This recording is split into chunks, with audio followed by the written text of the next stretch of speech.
Hey everybody! Today we're going to be talking about the creation of Medicare within Canada during the 1960s. As Canadian Encyclopedia states, Medicare is designed to ensure that every resident of Canada receives medical care and hospital treatment, the cost of which is paid for through general taxes or through compulsory health insurance premiums. So way back in World War I, the idea of Medicare was created when a special federal healthcare program was made to care for ill or wounded veterans. But back then, during the Great Depression, people, especially in rural areas, needed provincial financial protection for healthcare.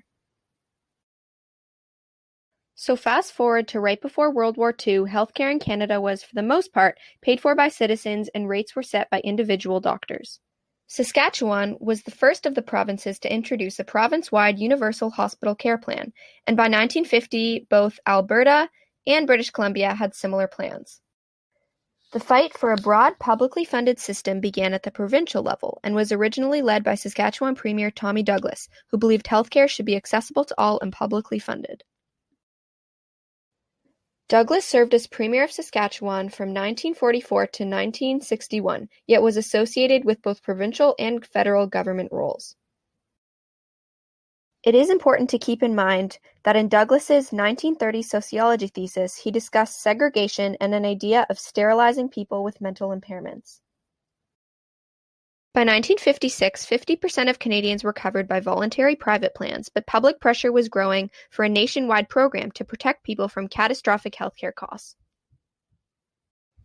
But there was also public pressure for no Medicare.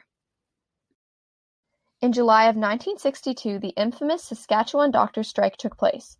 The strike was run by medical doctors in Saskatchewan in an attempt to force the CCF government of Saskatchewan to drop its program of universal medical insurance. The doctors and physicians did not want to cooperate with a compulsory government-run plan. In a 1964 government report on universal health care, it revealed how and when Medicare could be implemented for all of Canada. With provinces and territories agreeing, Parliament passed the Medical Care Act of 1966, which extended health insurance to cover doctors' services.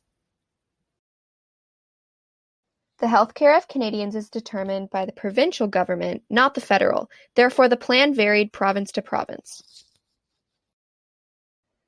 So then within 6 years, all the provinces and territories had universal physician service insurance plans. In conclusion, the creation of Medicare was in the 60s, which makes this a crucial time in Canada's history.